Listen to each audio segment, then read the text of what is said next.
Alhamdulillahirabbil alamin.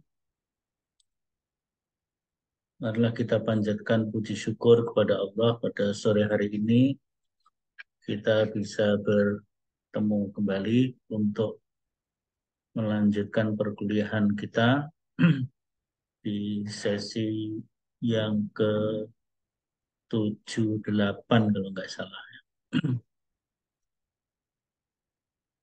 Pada pertemuan yang ke-5. Berarti bukan 78 tapi malah 9, 10.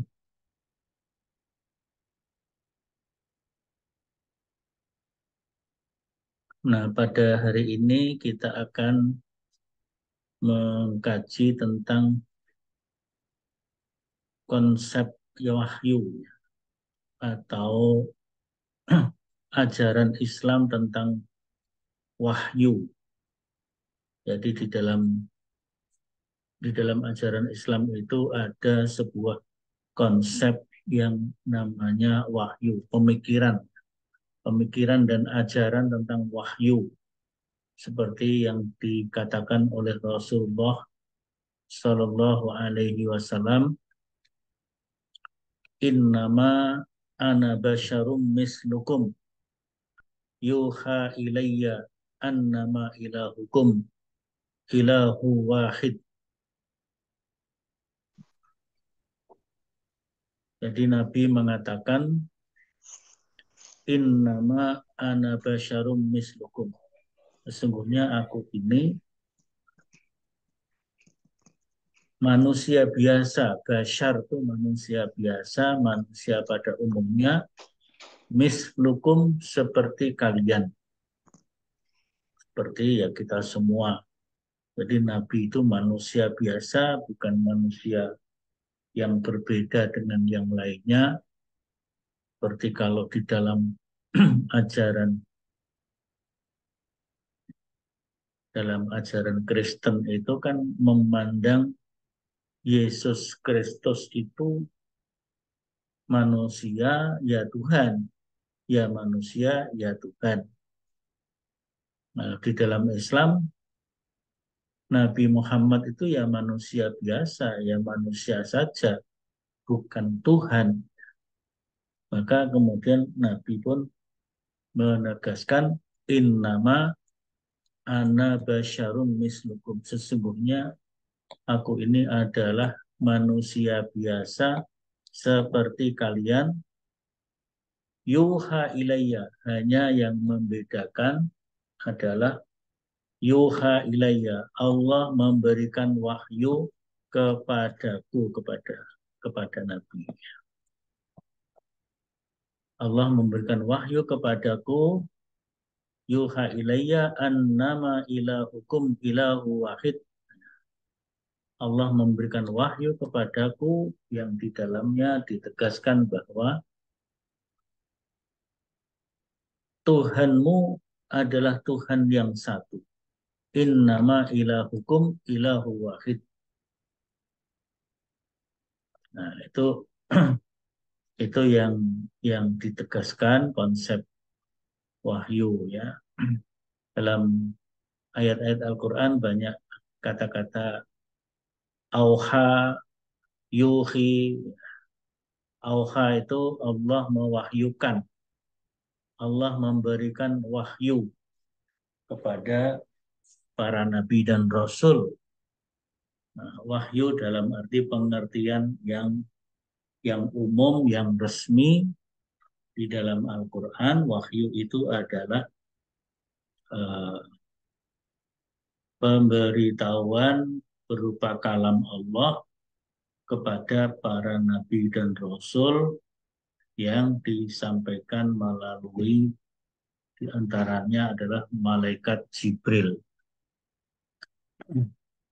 Tapi ada kalanya Allah menyampaikan wahyu, Allah memanggil nabi itu untuk menghadap kepadanya seperti yang dialami oleh Nabi Muhammad Sallallahu Alaihi Wasallam ketika menerima perintah sholat 5 waktu, Nabi dipanggil khusus oleh Allah untuk menghadap kepadanya melalui peristiwa yang kita sebut dengan Isra wal Mi'raj. Pertama, perjalanan Isra, yaitu minal Masjidil Haram ilal Masjidil Aqsa, dari Masjidil Haram menuju Masjidil Aqsa. Masjidil Haram di Mekah, Masjidil Aqsa di Palestina, yang sekarang lagi ramai tentang Palestina. Kemudian Mi'rajnya adalah dari Masjidil Aqsa di Palestina naik ke Sidratul Muntaha. Di sanalah kemudian Nabi bertemu dengan Allah Subhanahu wa taala, tapi tentu sesuai dengan kebesaran Allah Subhanahu wa taala, keagungan Allah Subhanahu wa taala, Nabi tidak melihat Allah Subhanahu wa taala. Jadi Allah berada di balik tabir, kira-kira begitu. Nah, di dalam peristiwa itu ketika Nabi sudah menghadap Allah, Nabi mengucapkan itu ya, at-tahiyyatu lillah, penghormatan yang agung, yang hakiki hanya milik Allah.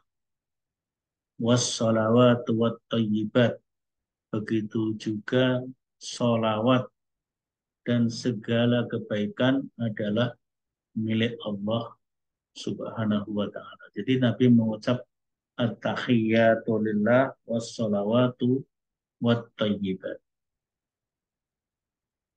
Kemudian Allah menjawab, Assalamu alayka ayyuhan nabiyyu wa rahmatullah wa barakatuh. Keselamatan untukmu, wahai Nabi. Assalamu alayka ayyuhan nabi wa rahmatullah, dan juga rahmat Allah, wa barakatuh, dan barokahnya. Ketika Allah mengucapkan Assalamu alayka ayyuhan nabi wa rahmatullah wa barakatuh, kemudian Nabi pun menjawab, menimpali. Nabi menimpali, Assalamu alayna. Ya Allah, keselamatan itu jangan hanya untukku, ya, tapi berikanlah kepada kami semua. Jadi ini Nabi sangat memperhatikan umatnya. Jadi Nabi mengatakan, Assalamu alayna. Ya Allah, keselamatan itu untuk kami semua, jangan untuk saya sendiri. Wa ala ibadillah, dan untuk hamba-hamba Allah. Wa ala ibadillahis shalihin, untuk hamba-hamba Allah yang soleh. Nah, ucapan dialogis, ucapan selamat dan penghormatan secara dialogis antara Allah dan Nabi itu diabadikan, kemudian menjadi bacaan tahiyat kita itu, tasyahud kita. Maka kita ketika sholat itu membaca tahiyat itu, at-tahiyyatu lillah wassalawatu wattayyibat.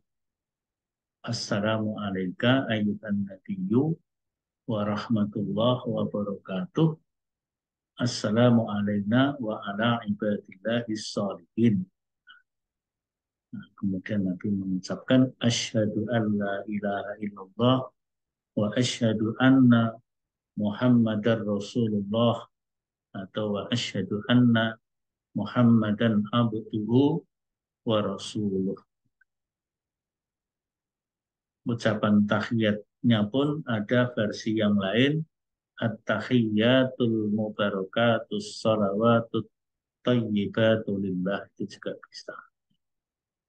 Nah, itu proses proses pewahyuan, ya, ada kalanya Nabi dipanggil khusus seperti peristiwa Isra wal Mi'raj, tapi wahyu-wahyu pada umumnya, nah, Allah mengutus kepada malaikat Jibril untuk menyampaikan wahyu itu kepada Nabi, yang prosesnya bermacam-macam. Kadang-kadang ada pertanyaan, kemudian Allah turunkan wahyu, ada peristiwa-peristiwa yang perlu dijelaskan, Allah turunkan wahyu, dan sebagainya. Ya, itu ya konsep wahyu, nabi, dan rasul dalam ajaran Islam. Nanti oleh Mas Muhammad Lutfi Arsyad. Nah, kemudian dari wahyu itu kita kaji juga sumber utama ajaran Islam. Nah, sumber utamanya adalah Al-Quran dan As-Sunnah. Nah, kemudian untuk memahami Al-Quran dan As-Sunnah itu kemudian ada ijtihad oleh Mas Eka Firmansyah. Saya kira itu sebagai pengantar. Untuk selanjutnya kita persilahkan mungkin Mas Lutfi terlebih dahulu. Mas Lutfi terlebih dahulu. Silakan Mas Lutfi untuk menyampaikan materinya. Sudah tampak nggih sharing Oke, sampun, screen-nya. sampun. Jadi konsep wahyu Nabi dan Rasul dalam ajaran Islam.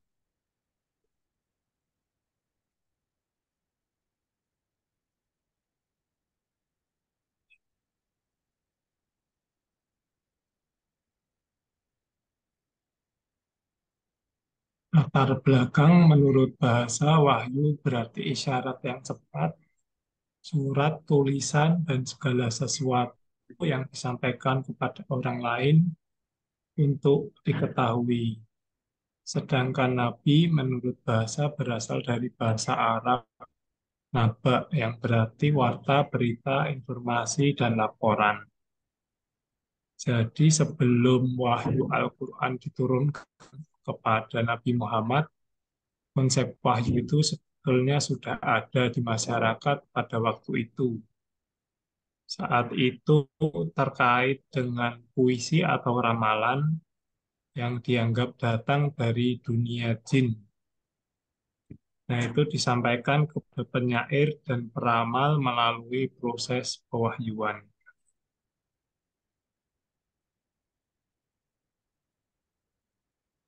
Oh, ini gini. Terus sedangkan secara tradisional, penulis Muslim mengenai Al-Quran membuat perbedaan antara Nabi dan Rasul. Mereka sama-sama passenger, pemberi pesan, tetapi Rasul khusus hanya untuk membawa hukum syariat dan mempunyai kewajiban menyampaikannya kepada manusia. Sedangkan yang tadi terkait wahyu ini, kalau dalam Islam, wahyu tersebut itu hanyalah eh, berita yang disampaikannya dari Allah Subhanahu wa Ta'ala. Jadi bisa melalui perantara malaikat atau dengan cara-cara yang lain.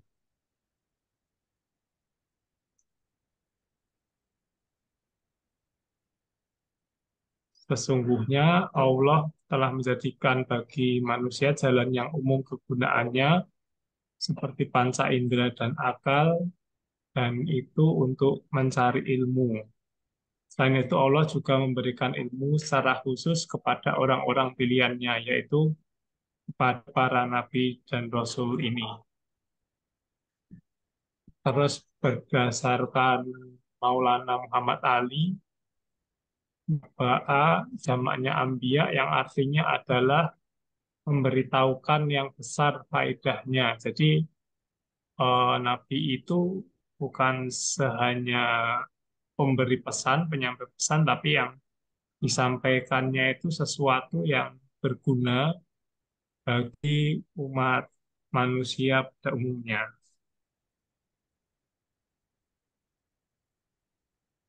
Terus berdasarkan Cyril Bliss di bukunya, ensiklopedianya, Nabi merupakan seseorang yang menjalankan tugas kenabiannya dalam bingkai wahyu yang telah ada, berlawanan dengan Rasul yang membawa wahyu yang baru. Jadi Nabi itu mungkin hanya menyampaikan sesudah yang ada, kemudian kalau Rasul itu memberikan sesuatu syariat yang baru, baru sebenarnya terakhir itu Rasul Muhammad SAW. Terus seseorang dapat berdasarkan Muqtada Mutahari, seorang dapat disebut nabi jika mempunyai karakteristik sebagai berikut. Ini dari halaman 3 sampai 9 sampai 30 di bukunya. Itu ada wahyu. Itu nabi itu menerima wahyu, kemudian nabi itu mempunyai mukjizat, sesuatu yang tidak diberikan kepada umat manusia pada umumnya. Terus dia juga mempunyai sifat ismah. Ismah itu buat baik ya, semacam dia dihindarkan dari perbuatan-perbuatan yang keliru, perbuatan dosa. Terus Nabi itu harus mempunyai kecerdasan. Jadi kemampuan nalar para nabi ini berbeda dengan kemampuan orang jenius dalam hal yang sama. Perbedaan mendasar inilah yang menjadi pembeda. Karena nabi itu biasanya mempunyai daya pikir, daya nalar, dan daya analisis yang tinggi sehingga dapat merumuskan teori-teori kemampuan dalam membuat kesimpulan. Nah, kemampuan lain itu bisa disebut juga wahyu. Inilah yang bisa membebaskan mereka dari kekeliruan.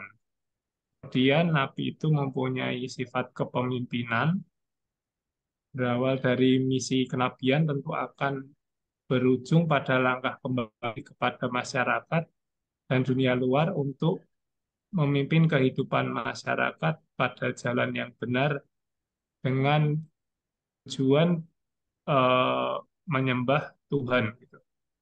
Menyembah Tuhan Allah Subhanahu wa taala. Terus kemudian nabi itu salah satunya adalah ketulusan niat. Para nabi memiliki dedikasi yang tinggi dalam mengemban misinya. Mereka tidak meminta imbalan jasa dan membimbing umatnya menuju Tuhan. Ini surat Asy-Syu'ara ayat 127.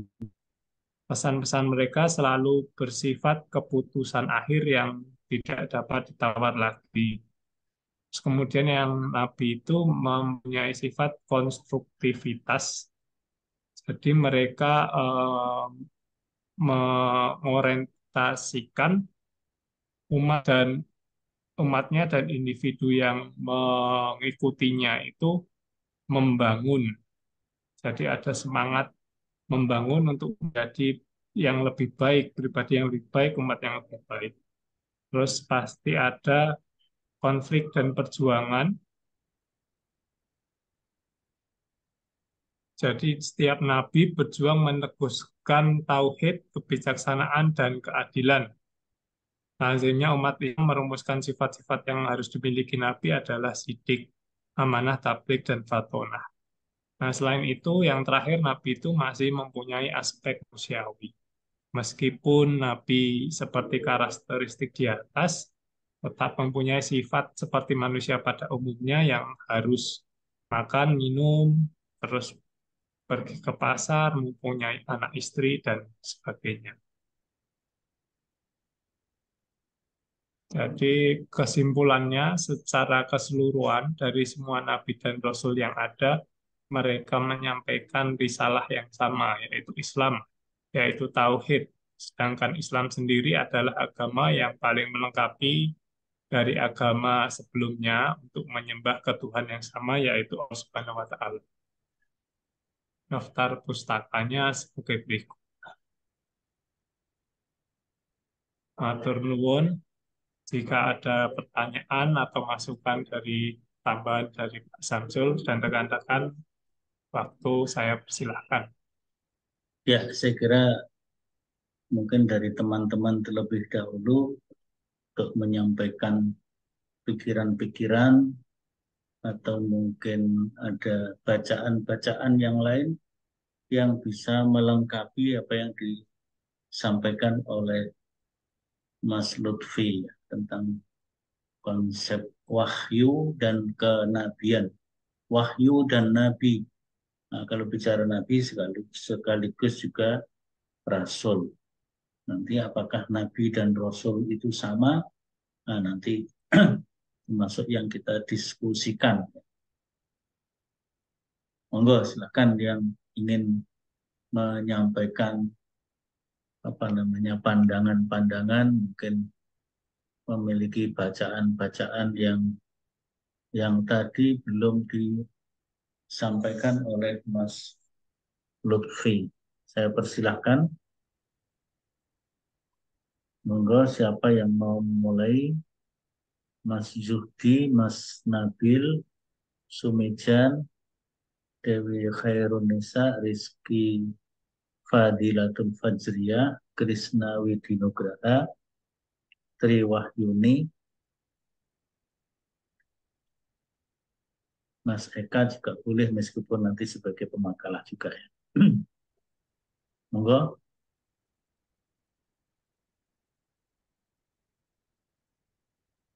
Jadi ini termasuk ya bicara tentang wahyu dan nabi, rasul itu kan termasuk salah satu atau bukan hanya salah satu ya, termasuk bagian dari rukun iman.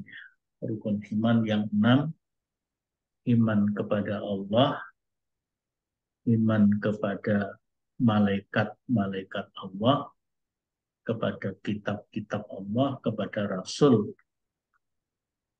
di hari akhir, dan sampai kepada iman kepada takdir. Nah, tentang wahyu nanti berkaitan dengan kepada kitab-kitab Allah, tentang Nabi dan Rasul berarti berkaitan dengan iman kepada Rasul, kepada Rasulullah, kepada Rasul-Rasul Allah. Kemudian juga bicara tentang wahyu itu ada kaitannya dengan keberimanan kita kepada malaikat-malaikat Allah karena dalam proses penyampaian wahyu ada Allah melibatkan malaikat Jibril. Nah, sehingga kita di sini ada kaitan rukun iman, iman kepada tentu yang pertama kepada Allah itu sendiri, kepada malaikatnya, kepada kitabnya, dan kepada rasulnya. Ini terutama tema kita pada hari ini berkaitan dengan rukun iman, terutama rukun iman 1 sampai ke 4, yaitu Allah, malaikat, kitab, dan rasul. Saya persilahkan.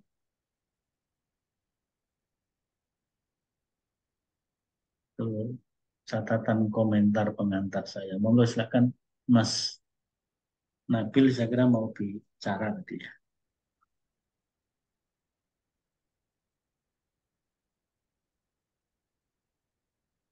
Monggo dipersilahkan.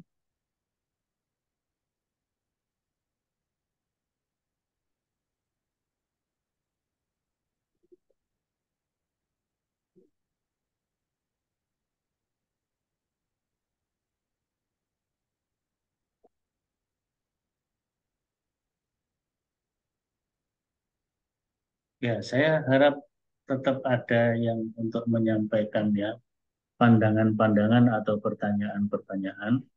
Kalau sekarang belum ada, silahkan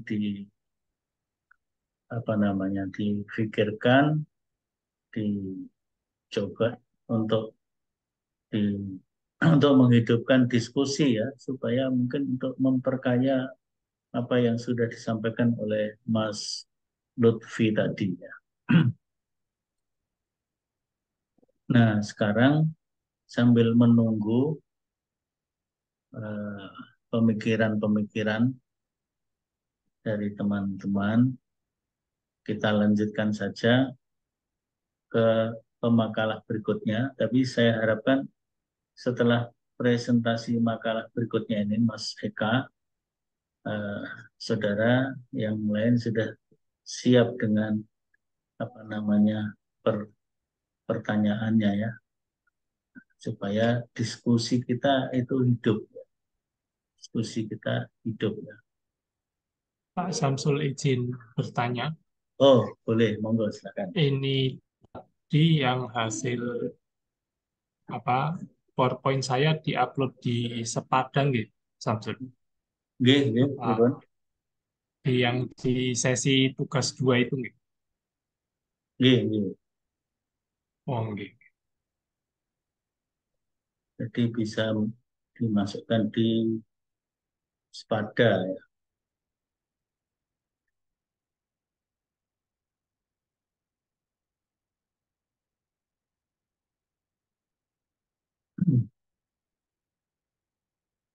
Baik, sambil menunggu teman-teman memberikan respon, saya persilakan Mas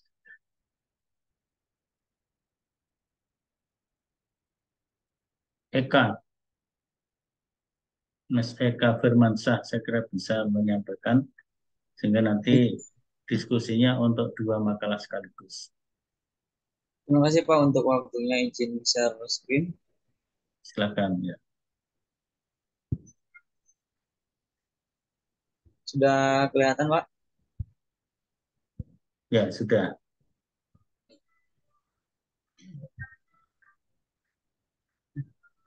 Ini Assalamualaikum warahmatullahi wabarakatuh. Waalaikumsalam. Waalaikumsalam warahmatullahi wabarakatuh.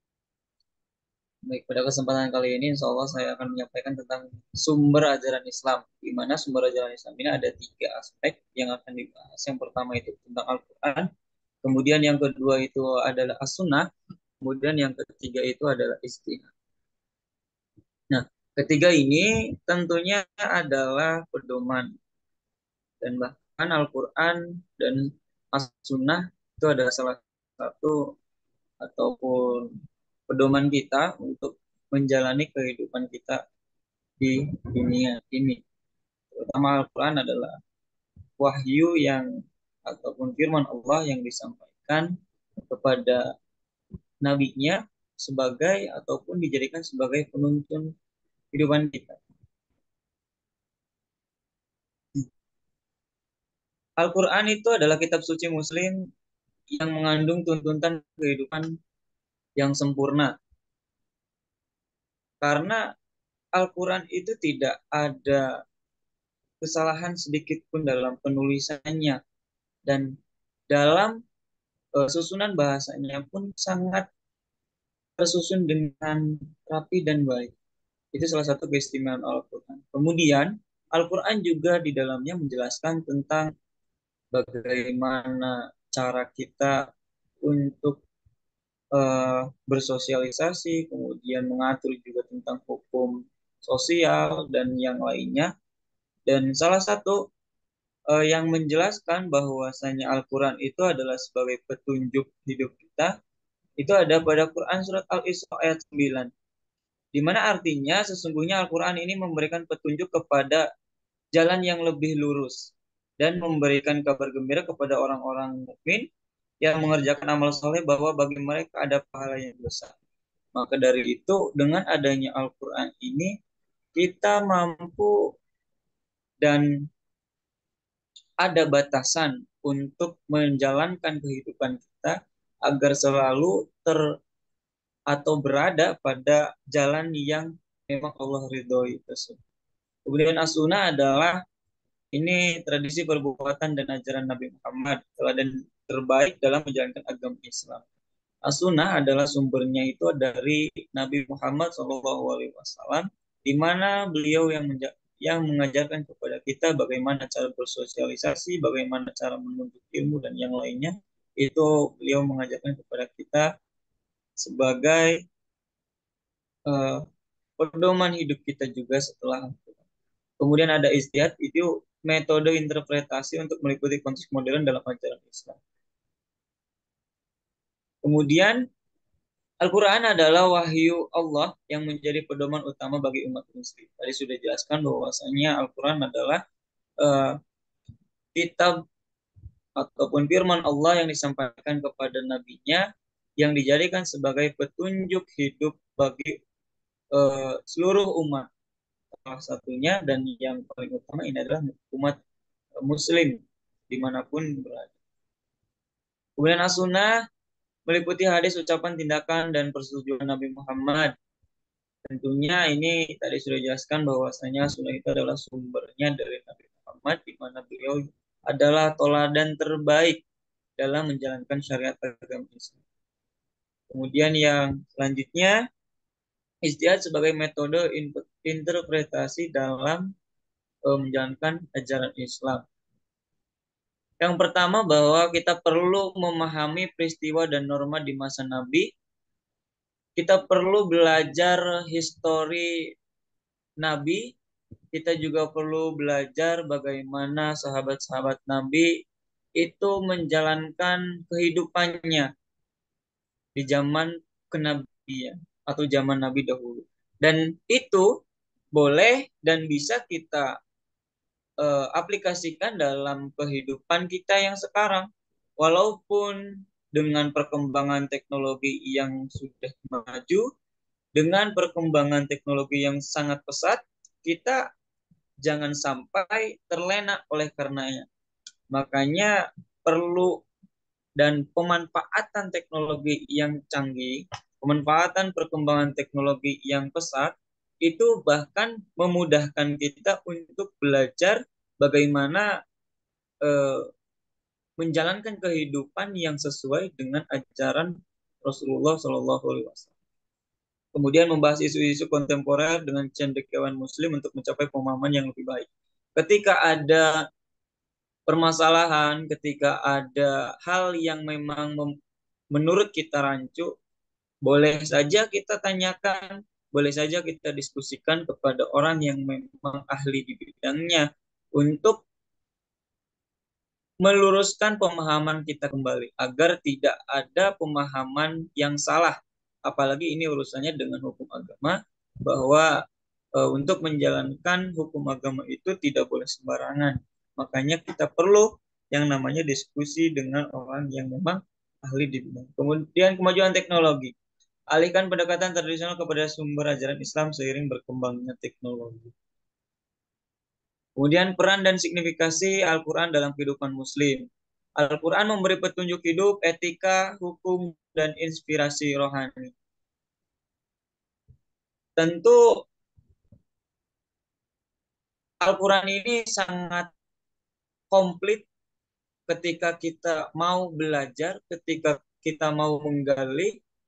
Al-Quran ini adalah pedoman di mana semua aturan yang mengharuskan kita untuk hidup lebih baik itu sudah diatur di dalam Al-Quran, termasuk petunjuk hidup, etika ketika kita berbicara dengan orang lain, mungkin salah satunya etika kita bersikap, etika kita berperilaku, dan hukum secara jasmani dan rohani pun diatur sedemikian rupa oleh Al-Quran.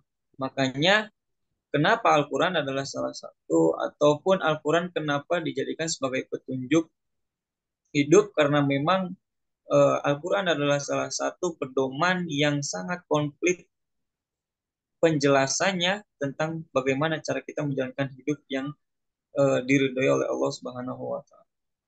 Kemudian keutamaan dan keandalan Al-Quran, Sunnah sebagai sumber ajaran Islam. Keteladanan Nabi, Sunnah mengajarkan sikap bijaksana, kejujuran, dan kasih sayang, mengingatkan kita tentang nilai-nilai moral tinggi. Tadi kita sudah membahas dan dijelaskan bahwasanya Rasulullah adalah salah satu manusia terbaik, di mana beliau adalah teladan bagi kita yang sesungguhnya.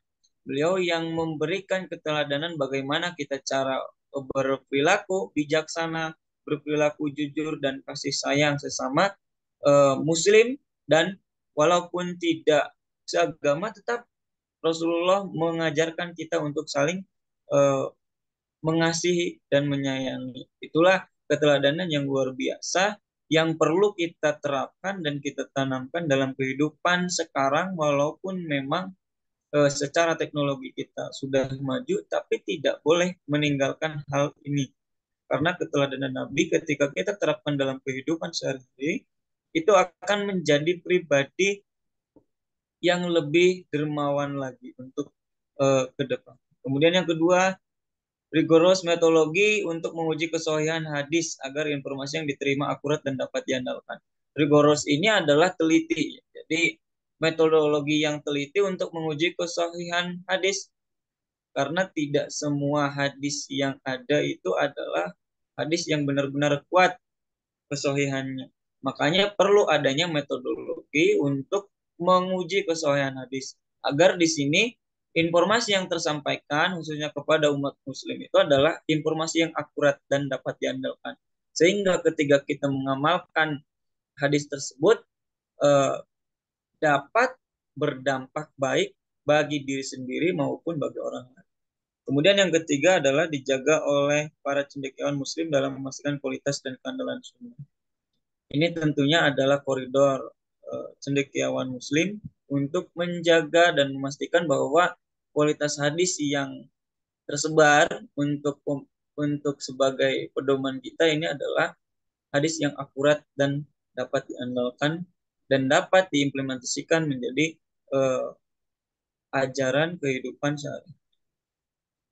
Kemudian yang pertama, implementasi ijtihad dalam konteks kehidupan muslim sekarang ini.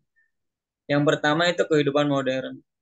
Kita perlu merenungkan bahwa nilai-nilai Islam yang relevan untuk menemukan solusi dalam tantangan zaman sekarang. Karena ketika kita tidak bisa membatasi diri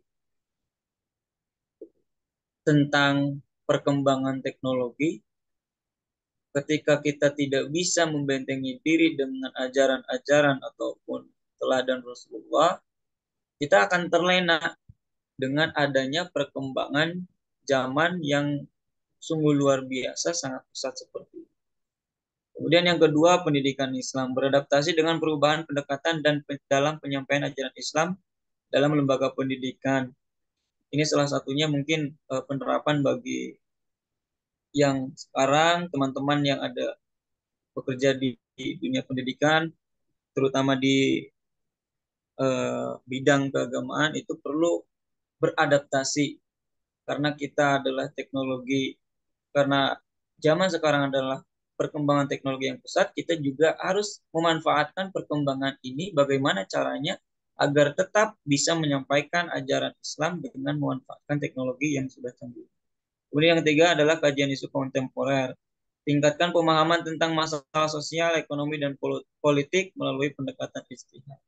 Ini kita perlu belajar lebih dalam lagi bahwasanya pendekatan atau pemahaman tentang masalah sosial, ekonomi, dan politik itu sudah juga dijelaskan di dalam Al-Quran, dan bahkan Rasulullah juga sudah menjadi teladan yang baik bagi kita. Kita perlu mengimplementasikan apa yang sudah beliau teladani ataupun yang sudah beliau ajarkan kepada kita, sehingga kita menjadi menjadi salah satu pengikutnya yang bisa meneladani apa yang beliau sampaikan ataupun ajarkan sampai saat ini. Mungkin itu yang bisa saya sampaikan dalam presentasi ini. Barangkali ada banyak kurangnya, itu datangnya dari diri saya sendiri. Kemudian ketika ada benarnya, itu datangnya dari Allah. Ditutup kurang lebihnya, mohon maaf. Wabillahi taufiq wal hidayah. Wassalamualaikum warahmatullahi wabarakatuh. Waalaikumsalam warahmatullahi wabarakatuh. Ya, saya kira menarik yang disampaikan oleh Mas Eka ya. Begitu juga yang tadi sudah disampaikan oleh Mas Lutfi, itu menjadi bahan diskusi kita, bisa dalam bentuk teman-teman memberikan pertanyaan ataupun memberikan masukan. Mungkin ada atau bacaan literatur yang bisa melengkapi. Baik, sekarang mungkin sudah diberi kesempatan untuk mencari celah-celah untuk menjadi bahan diskusi. Saya persilahkan. Mana Mbak Rizky sudah bisa berkontribusi dalam diskusi? Nah, silakan Mas Sumijan yang sudah raise hand. Ya, bismillahirrahmanirrahim. Saya akan bertanya terkait dengan konsep wahyu tadi yang disampaikan oleh Mas Muhammad Lutfi Arsad ya. Tadi kalau nggak salah Mas Lutfi mengatakan bahwa Nabi itu tugasnya meneruskan risalah atau syariat, kalau yang Rasul membawa risalah baru gitu ya. Nah, di mana kalau di Al-Quran itu dijelaskan yang kita perlu imani ada 25 Nabi dan Rasul.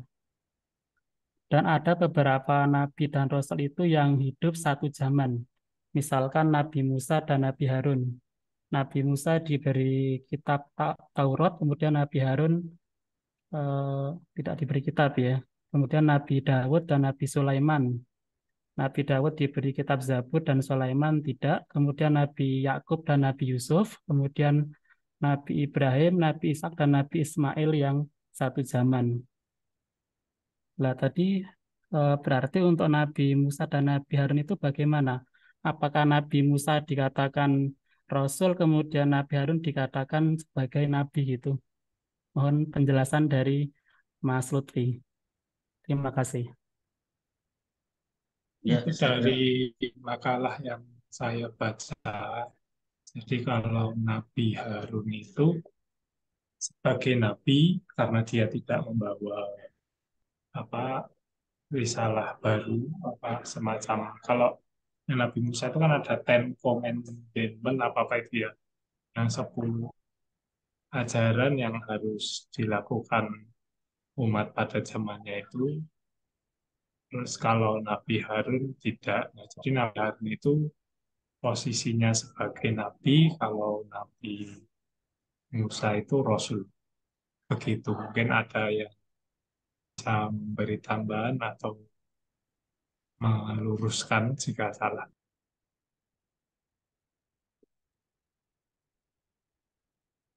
Ya, itu dari Mas Sumijan tentang perbedaan Nabi dan Rasul ya. Monggo Satu yang lagi lainnya. boleh Pak menambah pertanyaan satu Silakan. lagi tentang Nabi tadi. Ya, silakan. Ada Nabi yang tidak ada Nabi yang namanya Nabi Khidir, itu kan tidak disebutkan Nabi dan Rasul di dalam Al-Quran, tetapi ada juga kisahnya di surat Al-Kahfi kalau nggak salah ya, kalau nggak salah itu. Lah, kita berarti perlu mengimani Nabi Khidir juga atau bagaimana? Karena tidak disebutkan termasuk 25 Nabi dan Rasul. Ya. Monggo.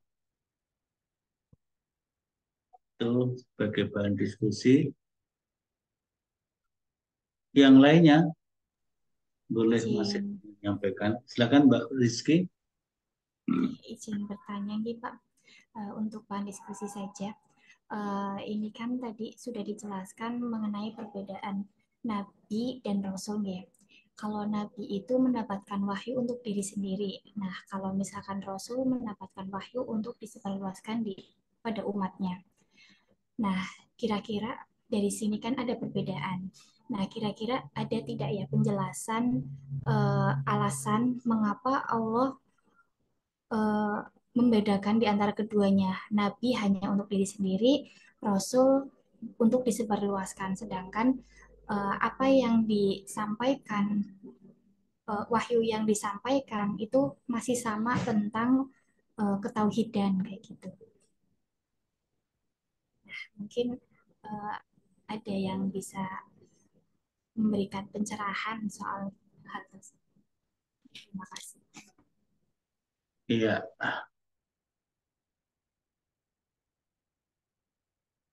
bisa dicatat oleh Mas Eka, Mas Lutfi, mungkin bisa berikan jawaban, diberikan, atau yang lain mungkin juga boleh memberikan penjelasan gitu ya. Melanjut lagi Pak, ada satu lagi ini mengenai hadis. Hadis kan merupakan perkataan yang disampaikan oleh Nabi. Nah, jika Al-Quran kan kita sudah tahu nih, kita percaya bahwa ini tuh yang disampaikan oleh Allah. Nah, kalau misalkan hadis kan perkataan dari Nabi. Kemudian kira-kira untuk kita seorang orang awam untuk mengetahui bahwa hadis ini sahih atau hadis ini ternyata sudah dirubah keasliannya, itu bagaimana itu?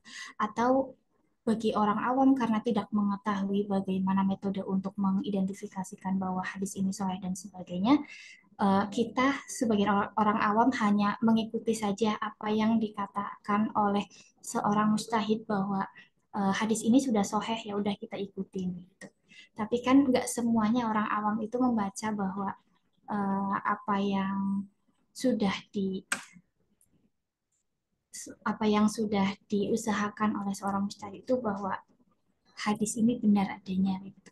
Kira-kira hal yang lebih mudah untuk kita seorang orang awam ini apa kayak gitu untuk mengidentifikasikan bahwa hadis ini benar. Terima kasih. Monggo direspon. Ini yang menjawab yang pertama tentu para pemakalah terlebih dahulu, baru yang berikutnya bisa teman-teman yang lain ikut memberikan pengayaan dari apa yang ditanyakan tadi oleh Mas Sumijan dan Mbak Rizky. Yang lainnya belum berkontribusi baik dalam bentuk pertanyaan atau dalam bentuk memberikan respon terhadap pertanyaan. Nah, kalau respon terhadap pertanyaan itu nanti diawali dari para pemakalah terlebih dahulu, baru nanti kelengkapannya oleh teman-teman yang lain. Kalau dari saya tadi bisa juga seperti Mbak Rizky tadi Mbak, itu kan cuma perbedaan point of view saja nih. Tapi itu sesuai yang disampaikan Mbak Rizky tadi. Monggo dielaborasi.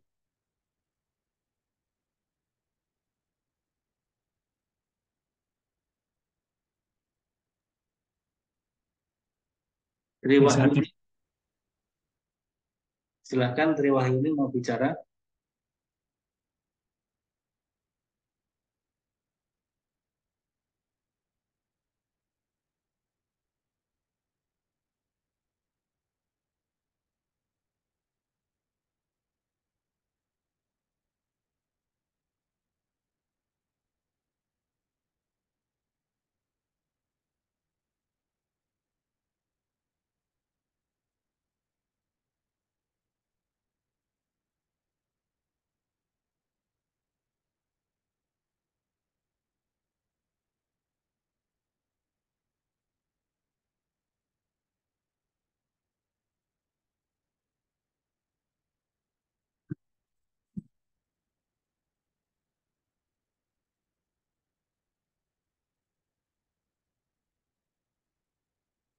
Mana ini? Kok diam semua ini?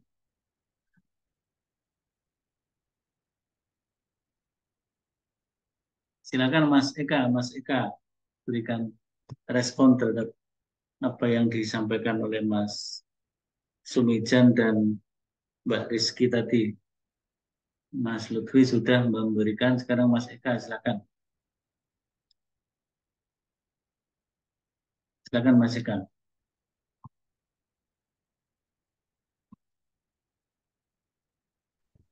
Bismillah.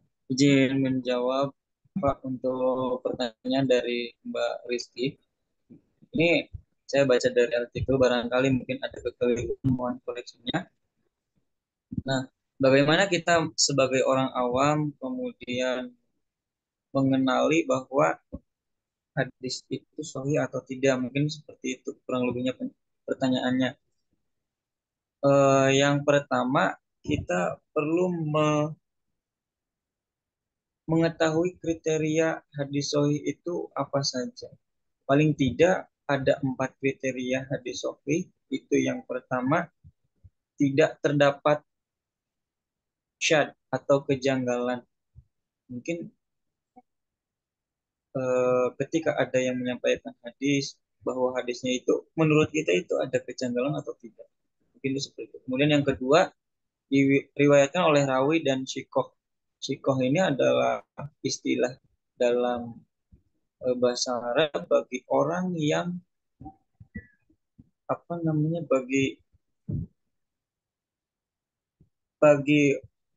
orang bagi seorang perawi, di mana seorang perawi ini adalah yang diyakini bahwa punya kemampuan dalam mencatat atau menghafal riwayat. Nah, itu yang kedua. Kemudian yang ketiga itu tidak juga terdapat di dalamnya ilat atau kecacatan. Jadi yang namanya hadis sahih itu berarti memang sudah eh, tidak dipertanyakan lagi untuk apa namanya, untuk kebenarannya. Kemudian adanya mutaba'ah dan syawahid. Saya sendiri untuk mutaba'ah dan syawahid ini kurang mengerti penjelasannya seperti apa. Jadi mungkin itu saja untuk penjelasan bagaimana mengetahui hadis itu sahih atau tidak. Kurang lebih mohon maaf, nanti disebutkan oleh Ustaz Samsul mengenai jawaban yang lebih baik lagi. Terima kasih. Ya, baik. Ya, jadi menarik sebenarnya yang kita diskusikan ini, termasuk problematika baik secara keilmuan ya, secara intelektual, maupun juga problematika dalam aspek keimanan kita ya. Aspek keimanan. Yang jelas yang pertama, konsep wahyu. Wahyu ini merupakan petunjuk dari Allah Subhanahu wa taala bagi umat manusia keseluruhannya, yang disampaikan melalui para nabi dan rasul. Yang kemudian sebelum nabi rasul tentu adalah malaikat Jibril ya. Nah, tadi nabi dan rasul itu bagaimana perbedaannya? Kalau rasul itu adalah nabi, jadi orang yang menerima wahyu, kemudian ada perintah untuk menyampaikan kepada umatnya, ada penetapan hukum-hukum dan syariahnya, itulah rasul. Rasul pasti adalah seorang nabi. Sedangkan nabi yang bukan rasul dalam tanda petik adalah manusia yang menerima wahyu dari Allah, tapi juga diberi tugas untuk membimbing umatnya, membimbing umat. Maka Nabi Harun itu juga diberi tugas untuk membimbing umat. Begitu juga Nabi Ismail, Nabi Ishak, itu juga ada tugas. Nabi Yakub juga demikian. Jadi itu ada tugas membimbing umat. Jadi menerima wahyu, kemudian tugas membimbing umat. Tetapi nabi-nabi itu tidak menetapkan hukum-hukum baru dan syariat baru. Jadi kalau Nabi Musa itu kan membawa hukum baru ya, yang sebelumnya belum dilakukan oleh Nabi Rasul sebelumnya, seperti Nabi Ibrahim, Rasul Ibrahim juga. Kemudian juga nanti Nabi Isa alaihi salam gitu ya, itu juga sekaligus sebagai Nabi dan Rasul, dan Nabi Rasul yang paling akhir yaitu Nabi Muhammad Sallallahu Alaihi Wasallam itu menetapkan hukum ya. Nabi Isa juga begitu, Nabi Musa juga begitu ya. Nabi Ibrahim juga begitu. Nah, nabi-nabi yang lain tidak membawa ketetapan hukum baru dan tidak membawa syariat baru ya. Itu yang nabi ya. Jadi nabi itu juga ada tugas untuk membimbing umat ya, terutama dalam bidang ajaran moral, akhlak dan etika ya. Tapi tidak menetapkan misalnya ajaran tentang akidah yang baru, kemudian menetapkan hukum-hukum syariat yang baru. Sehingga syariat yang diamalkan oleh Nabi Harun ya sama dengan syariat yang diamalkan oleh Nabi Musa alaihi salam. Itu juga syariat yang diamalkan oleh Nabi Ibrahim maka sama dengan yang diamalkan oleh Nabi Ismail, Nabi Ishak, dan juga Nabi Yakub dan seterusnya ya, yang sezaman itu ya, yang membawa syariat baru adalah Nabi Ibrahim. Ya. Nabi Ibrahim, misalnya Nabi Ibrahim, dari Nabi Ibrahim ada syariat tentang haji, tentang kurban, ya. Nah, tapi nanti di Nabi Ismail tidak ada syariat itu, ya. Tapi meneruskan, mengamalkan apa yang ditetapkan hukumnya pada Nabi Ibrahim alaihis salam. Begitu juga Nabi Yakub dan sebagainya. Terus gitu ya, nanti muncul Nabi Isa atau Rasul. Ya, Nabi Isa itu Nabi dan Rasul membawa syariat baru. Kemudian juga Nabi Muhammad SAW tentu sebagai Nabi dan Rasul di akhir zaman membawa syariat baru yang akan berlaku seterusnya sampai akhir zaman. Sehingga setelah Nabi Muhammad tidak ada Nabi dan Rasul lagi, tentu juga otomatis tidak ada penetapan hukum-hukum dan syariat-syariat yang baru.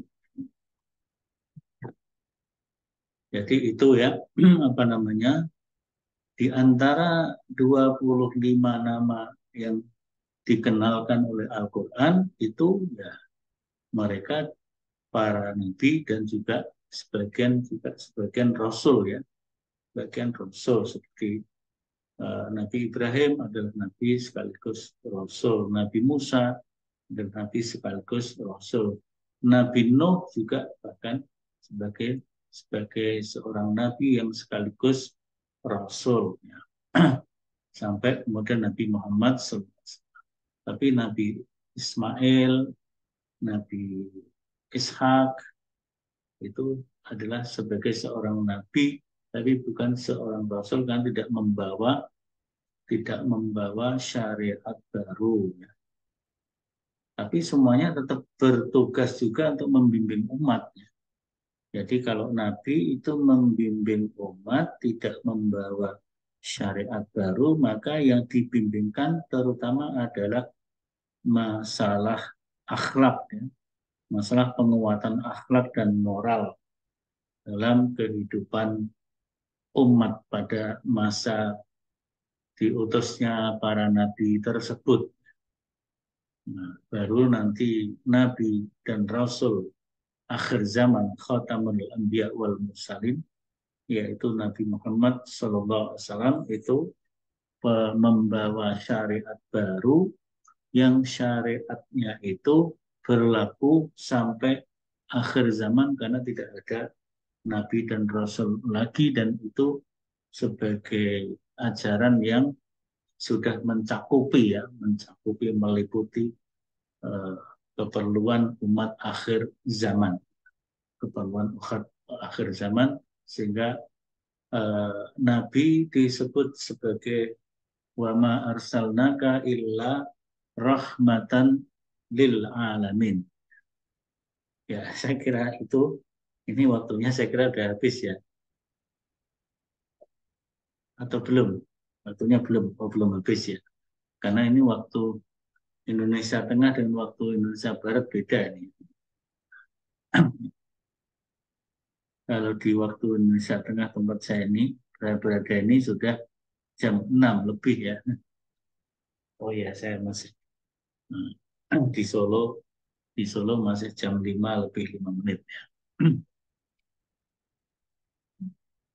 Nah, hal yang penting berikutnya adalah terkait fungsi wahyu, terkait dengan fungsi wahyu yang berupa Al-Quran, kemudian nanti juga sumber kedua yaitu berupa As-Sunnah atau Al-Hadis, yang tadi sudah didiskusikan juga. Jadi Al-Quran dan As-Sunnah itu merupakan sumber kebenaran di dalam pandangan Islam, dan sumber kebenaran ini tidak hanya dalam wilayah spiritualitas atau wilayah keagamaan yang bersifat khusus, tetapi juga sumber kebenaran dalam uh, mengembangkan ilmu pengetahuan dan teknologi. Ini yang membedakan konsep ilmu dalam Islam dengan konsep ilmu di luar Islam, terutama konsep ilmu dalam pandangan worldview Barat ya, dalam pandangan Barat yang sekuler, yang mereka hanya memandang sumber kebenaran itu sesuatu yang bersifat rasional dan empiris. Jadi sesuatu dianggap benar, dianggap rasional, dianggap masuk akal kalau itu empiris. Empiris itu nyata, bisa dilihat, ya, barangnya ada, bisa dilihat, bisa dirasakan, bisa didengar, dan juga kalau rasional itu bisa diterima oleh akal pikiran. Tetapi di dalam pandangan Islam, dengan masuknya konsep wahyu, maka sesuatu yang mungkin kalau secara empiris nggak bisa ditangkap, tapi secara keimanan, tanda-tanda isyarat dalam wahyu, dalam Al-Quran disebutkan tentang al-ghaib, ya, tentang ghaib, yu'minuna bil ghaibi wa yuqimuna shalah. Kemudian ada alimul ghaibi wa syahadah, begitu juga di dalam hadis Nabi. Maka sumber kebenaran di dalam Islam itu, bahkan sumber utamanya adalah sumber yang berasal dari Allah Subhanahu wa Ta'ala. Sehingga ayat-ayat Allah itu ada ayat-ayat qauliyah. Ayat-ayat qauliyah itu berarti ayat-ayat yang bersumber dari firman Allah Subhanahu wa Ta'ala. Nah, ayat-ayat qauliyah itu utamanya adalah Al-Quran. Ayat-ayat qauliyah itu adalah Al-Quran, kemudian juga As-Sunnah atau hadis Nabi. Yang tadi kalau hadis Nabi itu karena proses pencatatannya melalui proses yang cukup lama dan seleksinya cukup lama, sehingga hadis Nabi ada kategorisasi. Tadi ada hadis yang sahih, kemudian hasan, dan yang paling rendah adalah dhaif, dan yang paling rendah lagi namanya maudhu atau palsu. Ya. Jadi hasan, sahih, hasan, dhaif, dan maudhu. Itu kategorisasi hadis yang itu ada tata cara untuk melakukan penelitiannya. Ada takhrijul hadis. Ya. Takhrijul hadis itu berarti adalah meneliti perawi-perawi. Tadi disebut oleh Mas Eka ya, Mas Eka tadi menyebut ada perawi-perawi yang sikoh. Sikoh itu artinya periwayatannya valid. Ya. Periwayatannya valid. Valid karena apa? Karena dia memiliki catatan yang kuat, ingatan yang kuat, kemudian integritasnya juga baik, akhlaknya baik, tidak ada indikasi melakukan kedustaan atau kebohongan, maka kemudian orang itu disebut sikoh. Sikoh itu artinya kuat, kuat akurat, kuat atau akurat ya. Jadi itu apa namanya tentang eksistensi sunnah Nabi atau hadis-hadis Nabi sebagai sumber kebenaran. Sumber kebenaran, bukti-bukti kebenaran ilmiah.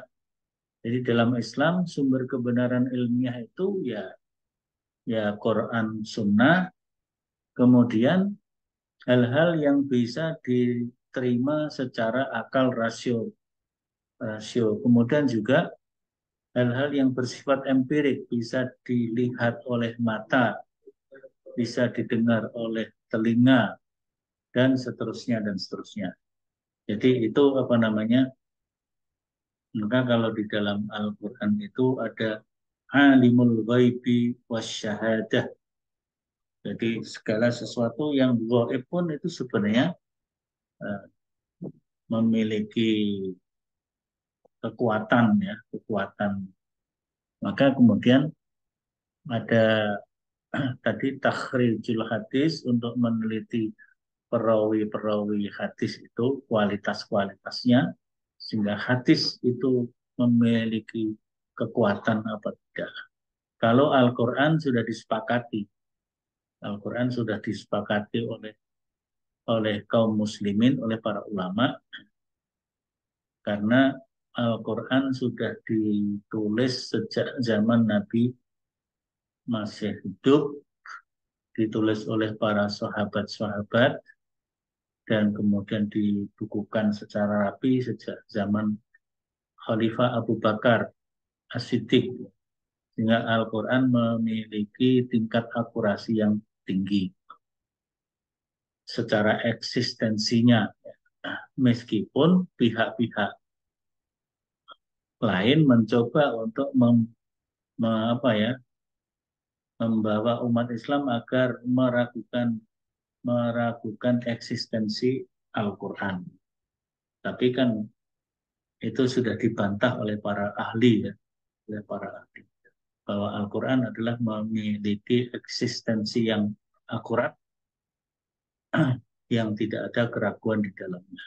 Nah, sedangkan hadis, itu maka kemudian ada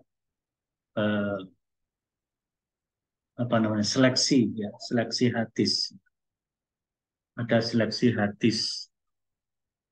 Sehingga hadis tadi ada dari segi kualitasnya ada yang sahih, hasan, dhaif sampai maudhu. Tapi dari segi kuantitas perawinya, jalur-jalur periwayatannya, nanti ada yang disebut dengan mutawatir.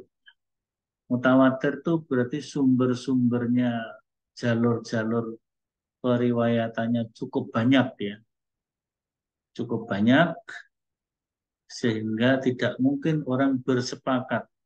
Orang yang begitu banyak bersepakat untuk melakukan kebohongan bersama.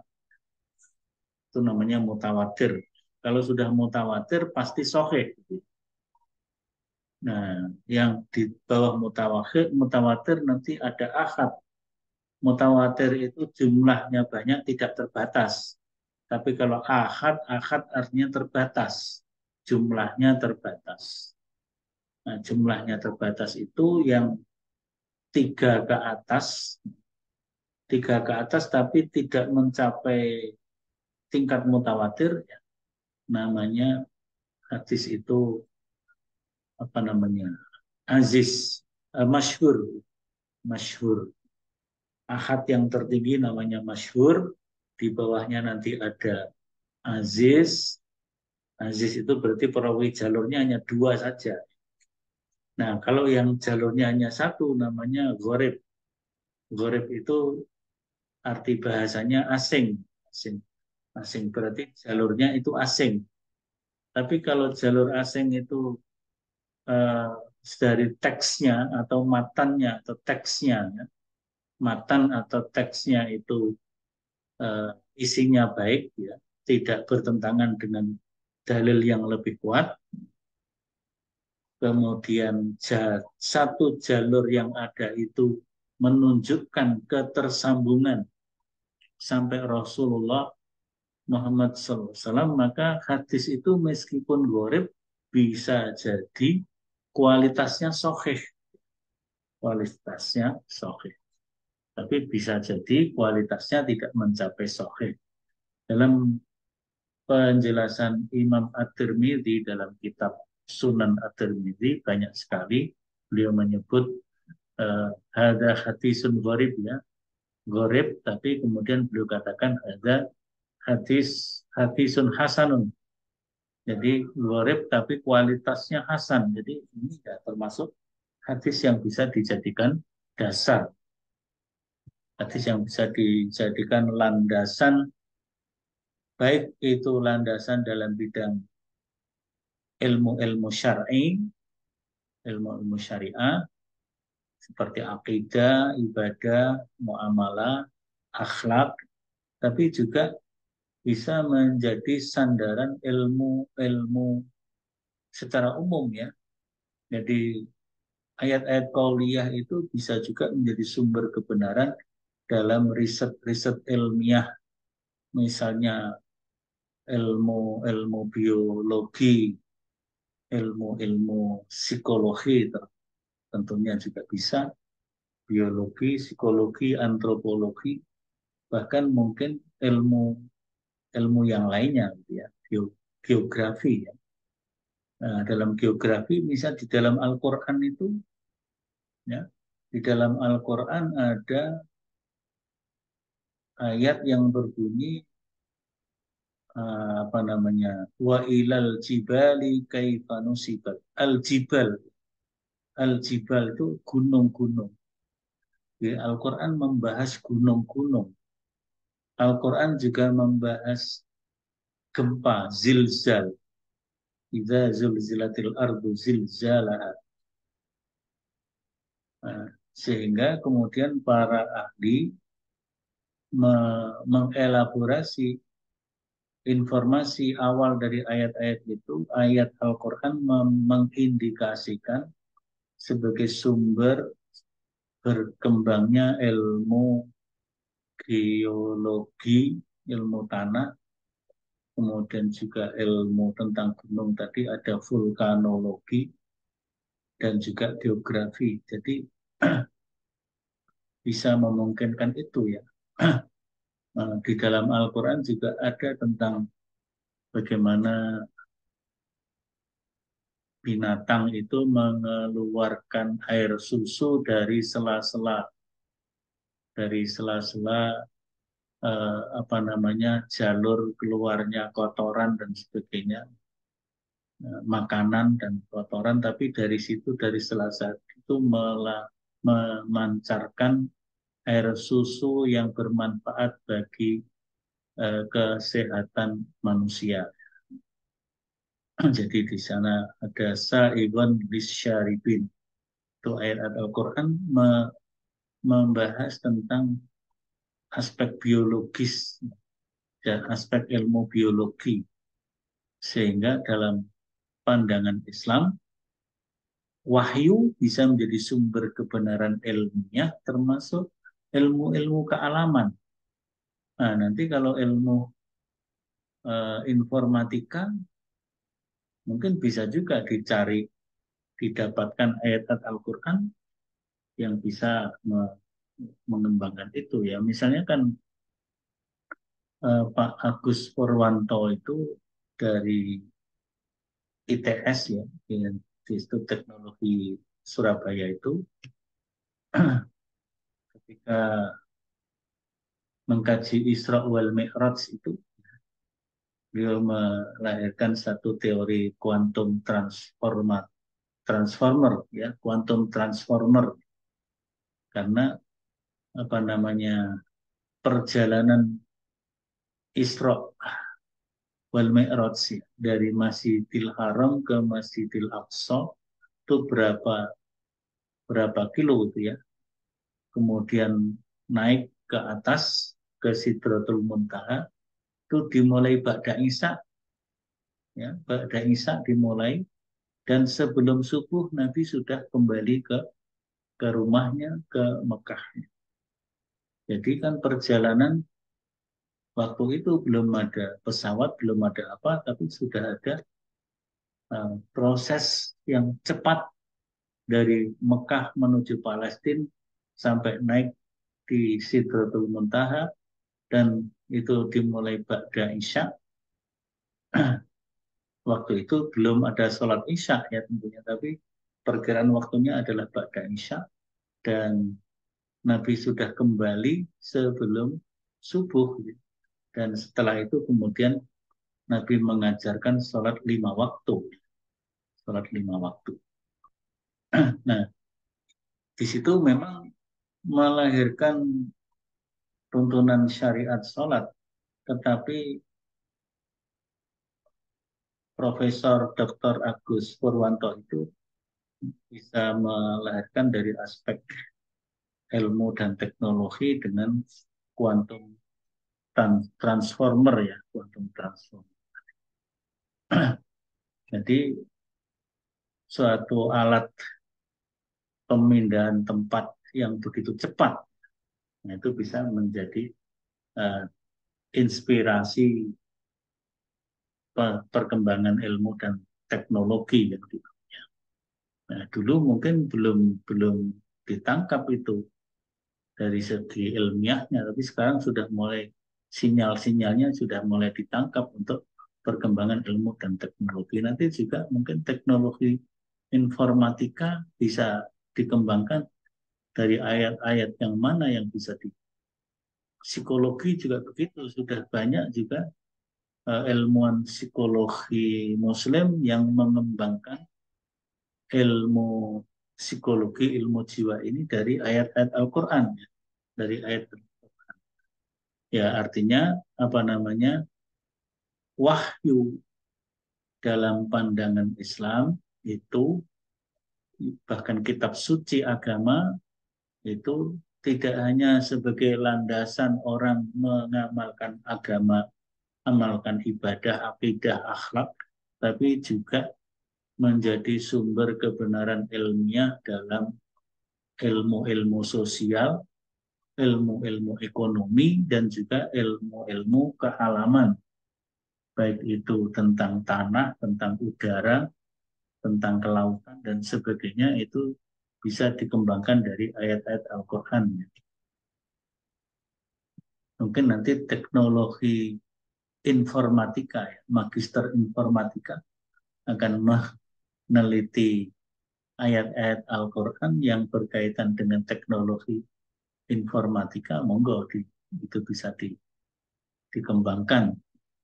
Sehingga nanti ada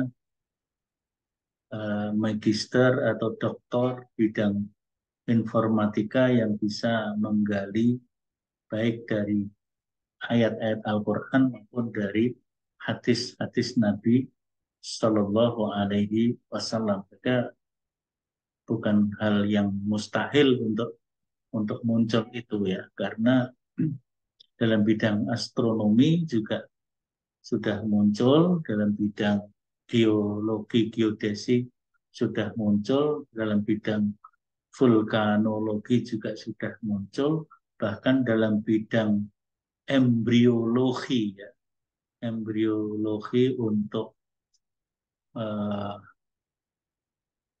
untuk bayi mulai dari janin sampai lahir itu sudah ada isyarat secara nyata di dalam Al-Quran, dan itu bahkan yang menemukan itu bukan orang Islam, tapi orang dari Rusia. Dari Rusia, Marshall Hodgson itu meneliti ayat 2 sampai 5 dalam surat Al-Insan. Ya, surat Al-Insan nanti bisa dibaca itu juz 29 ya. Ayat 2 sampai ayat 5 di sana misalnya ada inna khalaqnal insana min nutfatin amsyaj. Nah, Marshall Hodgson ini meneliti tentang nutfah amsyaj, yang itu menurut beliau adalah ilmu embriologi yang sudah lahir 14 atau 15 abad yang lampau, yang saat itu ilmuwan-ilmuwan belum memunculkan ilmu embriologi ini, tapi di dalam Al-Quran ternyata embriologi itu sudah dikemukakan dengan begitu jelas. Ada surat Al-Insan tadi ayat 2 sampai 5, ada di surat Al-Mu'minun juga, ada di surat Al-Hajj, dan beberapa ayat yang lainnya terkait dengan embriologi. Ya. Nah, jadi itu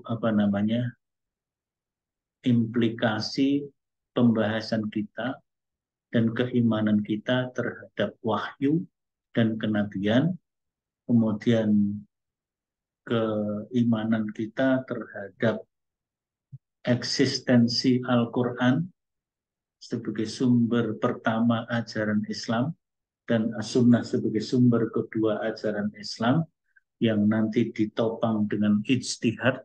Tadi sudah dijelaskan oleh Mas Eka ya, tentang ijtihad itu seperti apa. Dan kita orang yang dalam tanda petik awam ini terkait dengan ijtihad ini, ya kalau kita tidak tahu, tidak memiliki ilmu-ilmu pendukung yang memadai, maka kita harus bertanya kepada orang yang memiliki otoritas. Hingga dalam Al-Quran disebutkan beberapa kali, fas'alu ahla dzikri in kuntum la ta'lamun. Bertanyalah kepada orang yang memiliki ilmu.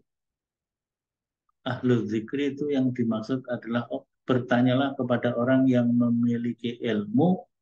In kuntum la ta'lamun, apabila kamu tidak mengetahui, apabila kamu tidak memiliki basic ilmu yang memadai untuk itu.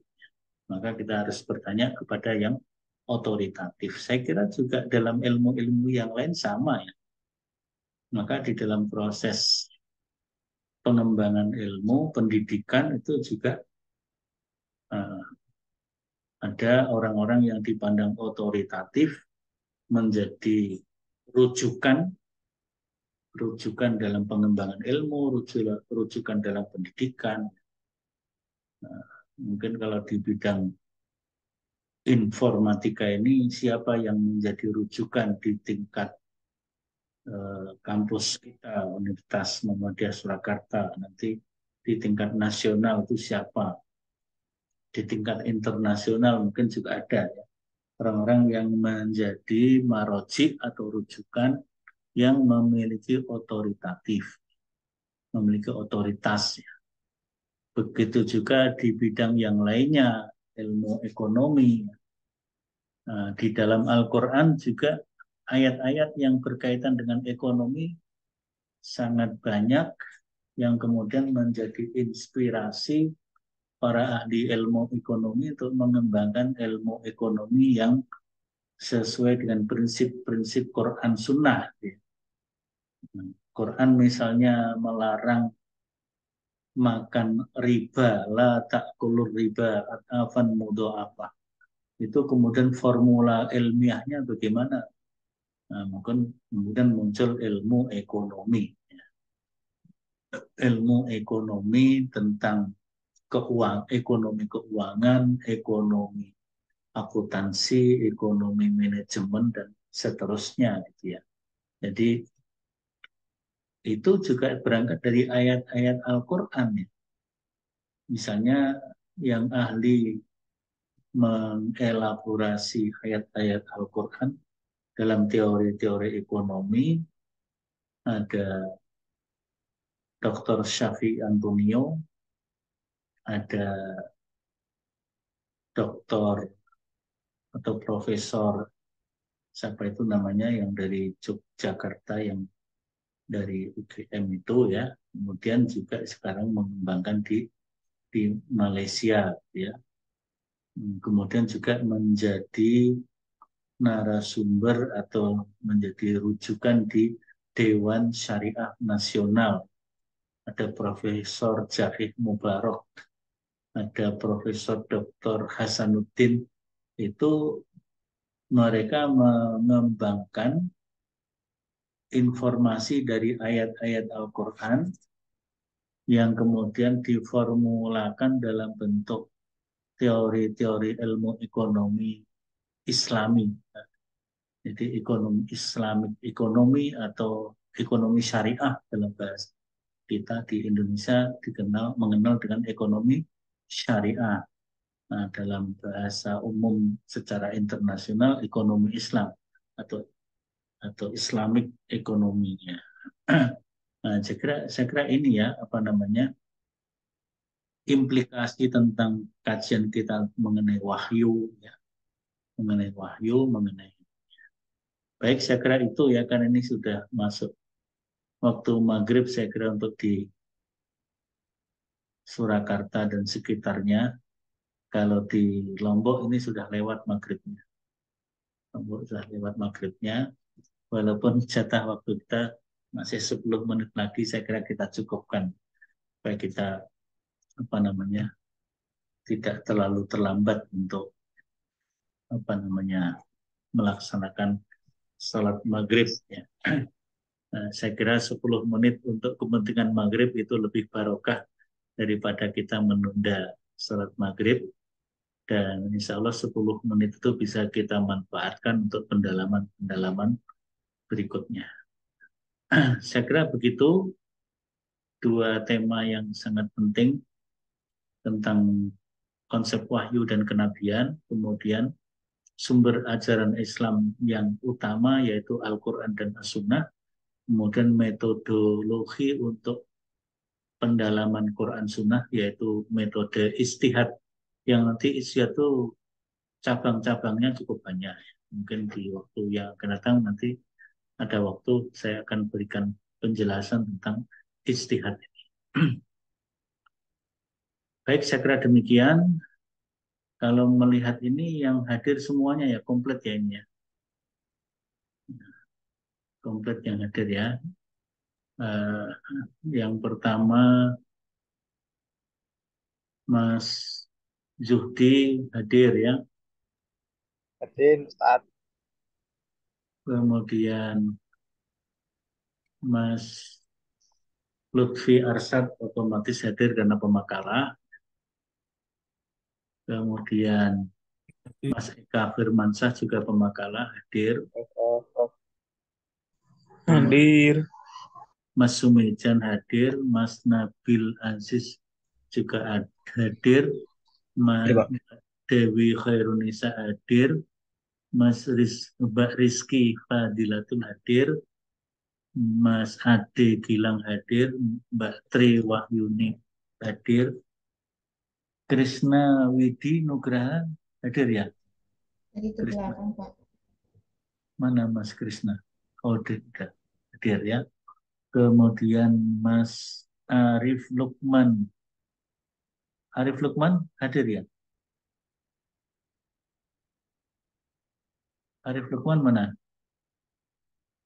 Tadi hadir nggak? Ini sekarang yang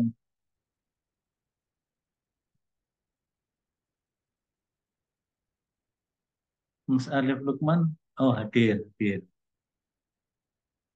Kemudian Mas Hafid Hasbi Allah hadir. Jadi komplit. Alhamdulillah 12 orang hadir semua dan mari kita akhiri pertemuan kita pada sore hari ini dengan sama-sama membaca kafaratul majlis. Subhanakallahumma Allahumma wa bihamdika asyhadu an la ilaha illa anta astaghfiruka wa atubu ilaik.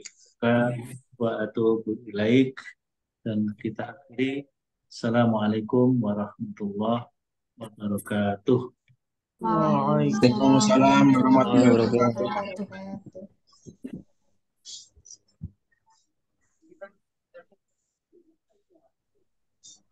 Assalamualaikum. Assalam.